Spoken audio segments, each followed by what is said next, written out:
नमस्कार सभी को दोस्तों, आज के वीडियो में हम बात करेंगे आर्मी एयर डिफेंस कॉलेज द्वारा निकाली गई भर्ती के बारे में।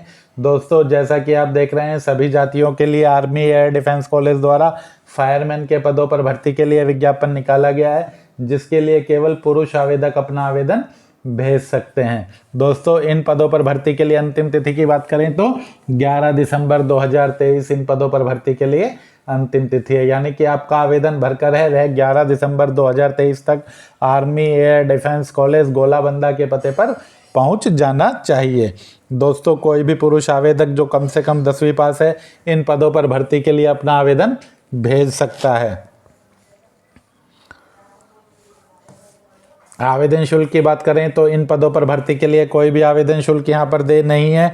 पदों पर भर्ती है वह पूरी तरह से आपकी निःशुल्क है। कुल पदों की बात करें तो दोस्तों, यहाँ पर 15 पदों के लिए भर्ती की जा रही है, जिसमें सामान्य के 7 पद, ओबीसी के 4 पद, एससी के 2, एसटी के 1 और ईडब्ल्यूएस का 1 पद यहाँ पर रिक्त है। इसके अलावा यदि भूतपूर्व सैनिक आवेदन करना चाहते हैं तो भूतपूर्व सैनिक भी किसी भी वर्ग में 1 पद पर भर्ती के लिए अपना आवेदन भेज सकते हैं। आयु की बात करें तो 18 से 27 है। वेतनमान की बात करें तो 19,900 से 63,200 है। योग्यता की बात करें तो केवल 10वीं पास है, किंतु यदि आपके पास फायरमैन या फायर फाइटिंग का डिप्लोमा है तो आप वह भी फार्म के साथ लगा सकते हैं। फायर फाइटिंग का डिप्लोमा यहाँ पर अनिवार्य योग्यता नहीं है। केवल 10वीं पास आवेदक यहाँ पर आवेदन भेज सकते हैं। जिसके लिए आपका कद है वह कम से कम 165 सेंटीमीटर हो, सीना है वह कम से कम 81.5 सेंटीमीटर बिना फुलाए हो और फुलाने के बाद कम से कम 85 सेंटीमीटर हो और आपका वजन है वह कम से कम 50 किलोग्राम होना चाहिए। भारत के किसी भी स्टेट से आवेदक इन पदों पर भर्ती के लिए आवेदन भेज सकते हैं। यानी कि सभी भारतीय नागरिक इन पदों पर भर्ती के लिए अपना आवेदन भेज सकते हैं। आयु की गणना की बात करें तो अंतिम तिथि के अनुसार यानी कि 11 दिसंबर 2023 के अनुसार आपकी आयु की गणना की जाएगी, जो कम से कम 18 वर्ष हो और अधिकतम 27 वर्ष हो। किंतु यदि आप SC ST हैं तो फिर आपकी अधिकतम आयु है वह 5 वर्ष की छूट मिलने के बाद 32 वर्ष तक हो और OBC हैं तो फिर आपकी अधिकतम आयु यहाँ पर 30 वर्ष हो सकती है। आवेदन पत्र की बात करें तो आप आवेदन पत्र अपने गांव या शहर के फार्म विक्रेता से ले सकते हैं, CSC सेंटर से ले सकते हैं, ई-मित्र जनसेवा केंद्र से ले सकते हैं या फिर vacancyforum.com से भी आप किसी भी भर्ती का ऑफलाइन आवेदन है वह डाउनलोड करके प्रिंट निकाल कर भेज सकते हैं।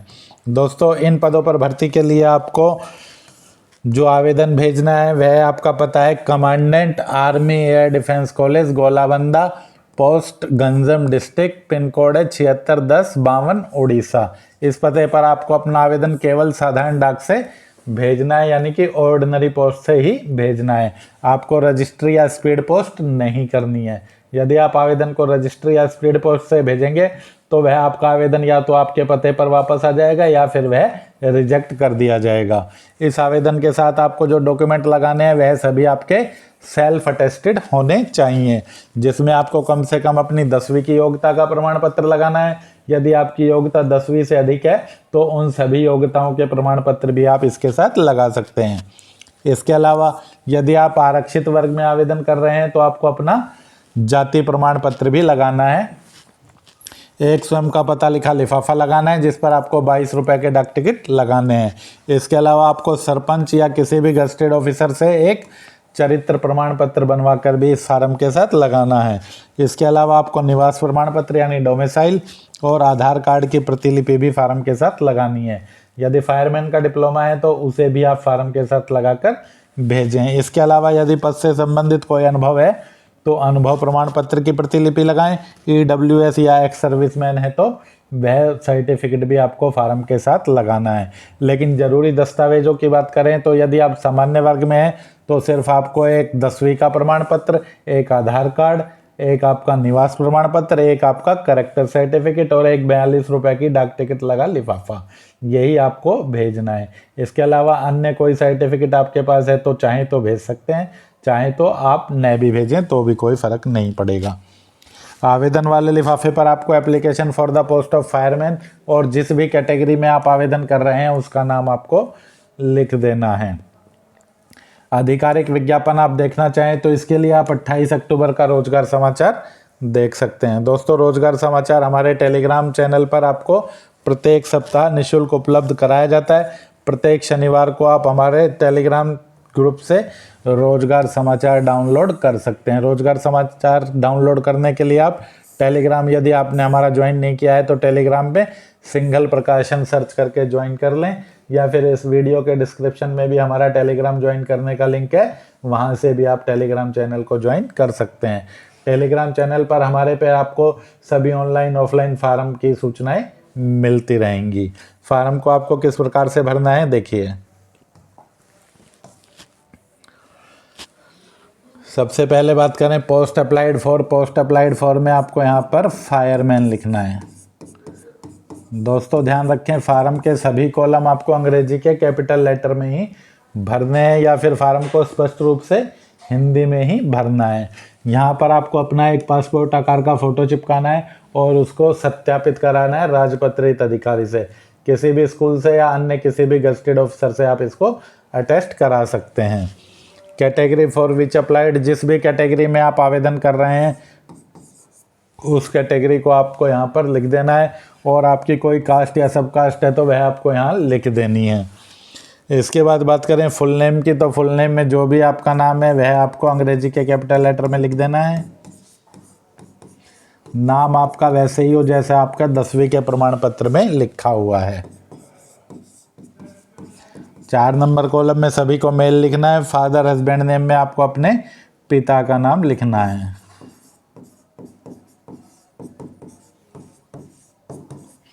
इसके बाद अगले कॉलम की बात करें तो डेट ऑफ बर्थ, यहाँ पर आपको अंकों में अपनी जन्म तिथि लिख देनी है।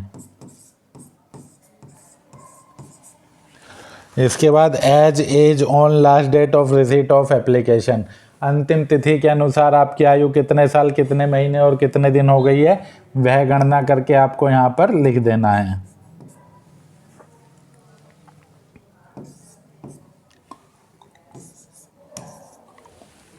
इसके बाद आगे बात करें तो नेशनलिटी में आप सभी को यहाँ पर इंडियन लिखना है।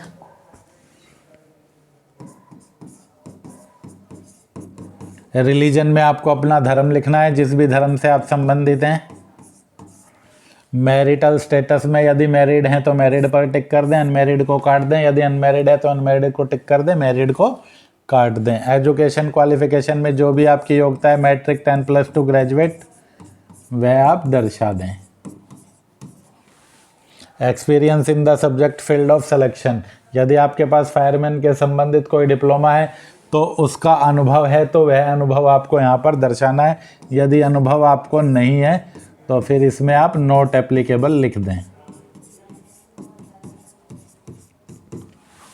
कॉरेस्पॉन्डेंस एड्रेस में आपको अपना एड्रेस लिखना है। सबसे पहले आप अपना नाम लिखें, पिता का नाम लिखें, अपने गांव, शहर, गली नंबर, मोहल्ला, वार्ड नंबर, जो भी आपका कंप्लीट एड्रेस है वह आपको मोबाइल नंबर के साथ लिखना है। इसी तरह आपको परमानेंट एड्रेस भी आपका लिखना है। शहर, पिन कोड, मोबाइल नंबर सभी आप पूरी तरह लिखें ताकि आपको कॉल लेटर प्राप्त होने में किसी भी प्रकार की कोई कठिनाई न आए। इसके बाद बात करें कॉलम नंबर 15 की, तो इसमें आपको नो ही लिखना है सभी को। कॉलम नंबर 16 में भी सभी को नो ही लिखना है। यदि आपका कोई रिलेटिव है वह आर्मी एयर डिफेंस कॉलेज में सर्विस कर रहा है तो उसका विवरण देना है, वरना इसमें भी आपको नो ही लिखना है। श्री श्रीमती कुमारी, यहाँ पर आपको अपना नाम लिखना है।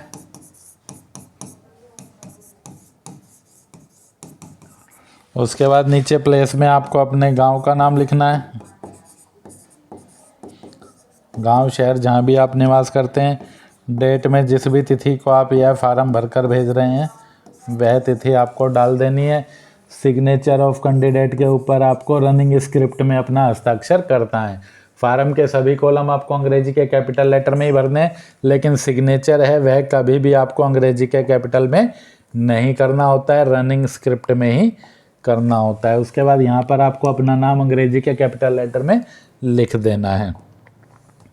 इसके बाद आगे बात करें तो कॉल लेटर में आपको जो भरना है, सबसे पहले पोस्ट अप्लाइड फॉर में आपको फायरमैन लिखना है उसके बाद फुल नेम में जो भी आपका नाम जैसा आपने फार्म में भरा है पिता का नाम और जो भी एड्रेस आपने फार्म में भरा है उसी तरह से आपको अपना नाम, पिता का नाम, एड्रेस, मोबाइल नंबर के साथ भर देना है। सिग्नेचर ऑफ कैंडिडेट के यहाँ पर आपको अपना हस्ताक्षर कर देना है, यहाँ पर फ़ोटो चिपकानी है और उसे भी आपको गज़टेड ऑफिसर से सत्यापित करवा लेना है। इसके आगे बात करें तो कॉलम नंबर 6, 7, 8, 9 ये सब आपके ऑफिशियल यूज के लिए हैं, यानी कि आपको सिर्फ 5 नंबर तक ही भरना है। 6 नंबर में कुछ नहीं, 7 में, 8 में, 9 में, इनमें आपको किसी भी प्रकार का कोई टिक मार्क या कोई भी चीज़ नहीं भरनी है। यह ऑफिशियल यूज के लिए जो आपके पास कॉल लेटर आएगा तब भर के आएगी। यहाँ पर आपको डेट भी नहीं डालनी है, ना यहाँ पर एग्ज़ाम ऑफिसर का यहाँ पर कोई सिग्नेचर किया जाना है। यानी कि फार्म में सिर्फ आपको 1 से 5 नंबर तक के ही कॉलम भरने हैं। तो दोस्तों वीडियो में अंत तक बने रहने के लिए धन्यवाद। वीडियो पूरा देखने के बाद भी यदि आपका कोई कमेंट है तो आप हमें कमेंट सेक्शन में कमेंट करके पूछ सकते हैं। मिलते हैं जल्दी अगली वीडियो में।